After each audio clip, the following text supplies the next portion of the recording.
नमस्कार.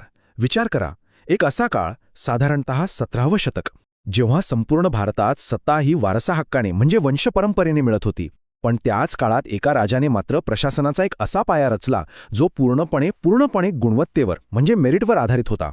हो, आपण आज छत्रपती शिवाजी महाराजांच्या अष्टप्रधान मंडळाबद्दलच बोलणार आहोत. आणि हे फक्त एक मंत्रिमंडळ नव्हतं, तर एका दूरदृष्टीच्या स्वराज्याची ती एक मजबूत पायाभरणी होती. हे जे चेहरे दिसतायत ना, हे फक्त मंत्री नव्हते, हे होते स्वराज्याचे आधारस्तंभ. पण प्रश्न हा आहे की एक एवढं मोठं सार्वभौम राज्य चालवण्यासाठी ही सगळी व्यवस्था उभी कशी राहिली असेल? या प्रश्नाचं उत्तर आपल्याला सापडतं थेट महाराजांच्या दूरदृष्टीमध्ये. चला तर मग तेच शोधूया. कुठल्याही मोठ्या बदलामागे ना एक निर्णायक क्षण असतो. आता ह्या अष्टप्रधान मंडळाची गरज का पडली हे समजून घेण्यासाठी आपल्याला इतिहासातल्या त्याच एका महत्त्वाच्या क्षणाकडे वळावं लागेल. 6 जून 1674. ही फक्त एक तारीख नाहीये.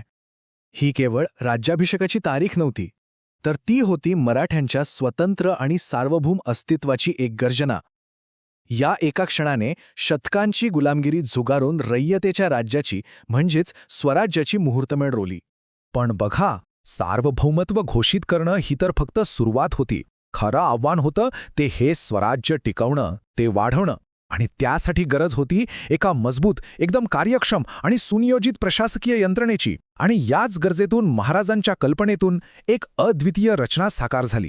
आणि राज्यकारभाराच्या याच आव्हानावरचं उत्तर होतं अष्टप्रधान मंडळ. खरंच ही संकल्पना म्हणजे महाराजांच्या दूरदृष्टीचा एक सर्वोत्तम नमुना म्हणता येईल. आता सोप्या भाषेत सांगायचं झालं तर अष्टप्रधान मंडळ म्हणजे काय? तर 8 प्रमुख मंत्र्यांची एक परिषद. सिंपल. यात प्रत्येक मंत्र्याकडे एक विशिष्ट खातं, एक विभाग होता. आणि सगळ्यात महत्त्वाची गोष्ट काय होती माहितीये?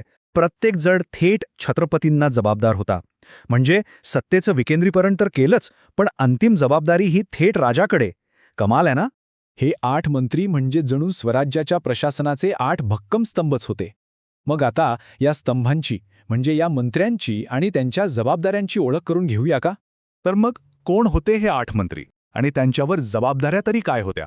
चला स्वराज्याच्या या कॅबिनेटची थोडी सविस्तर ओळख करून घेऊया. तर हे आहेत स्वराज्याचे ते 8 आधारस्तंभ. बघा, सगळ्यात वर आहेत पेशवा म्हणजेच पंतप्रधान, मोरोपंत पिंगळे, जे संपूर्ण प्रशासनावर देखरेख करायचे.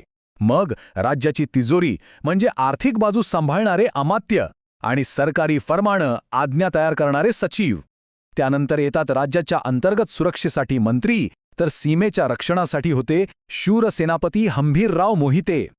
परराज्यांशी संबंध कसे ठेवायचे हे बघायला सुमंत, न्यायदानासाठी न्यायाधीश आणि धार्मिक कार्यांसाठी पंडितराव. म्हणजे विचार करा, राज्यकारभाराचा एकही पैलू सुटलेला नाही. किती विचारपूर्वक ही विभागणी केली असेल. आणि यातली एक इंटरेस्टिंग गोष्ट सांगतो. त्या काळात पंतप्रधानांचा म्हणजे पेशव्यांचा वार्षिक पगार किती होता माहितीये? तब्बल 15,000 होन. होन म्हणजे त्यावेळचं सोन्याचं नाणं. या एका आकड्यावरूनच त्या पदाचं महत्त्व आणि जबाबदारी आपल्या लक्षात येते. ही प्रणाली त्या काळाच्या किती पुढे होती हे या तुलनेवरून लगेचच लक्षात येईल. बघा, पेशवा म्हणजे आजचे पंतप्रधान, प्राईम मिनिस्टर, आणि सुमंत म्हणजे परराष्ट्रमंत्री किंवा फॉरेन मिनिस्टर.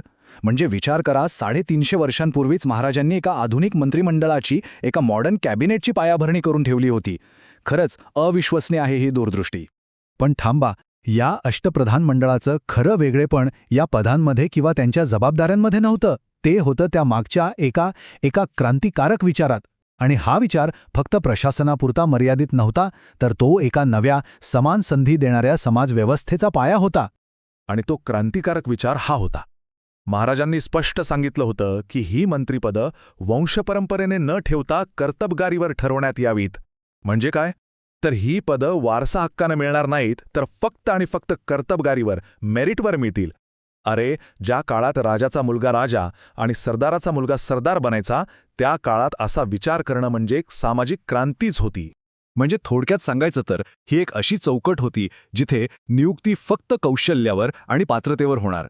सत्तेवर कोणाचाही वंशपरंपरेने हक्क नाही. सगळे मंत्री थेट छत्रपतींना जबाबदार आणि कामाची एकदम स्पष्ट विभागणी. हेच तर होतं महाराजांच्या सुशासनाचं, गुड गव्हर्नन्सचं रहस्य.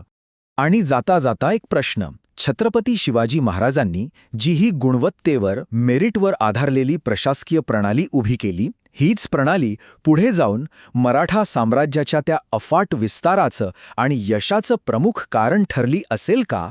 काय वाटतं? यावर नक्कीच विचार करायला हवा.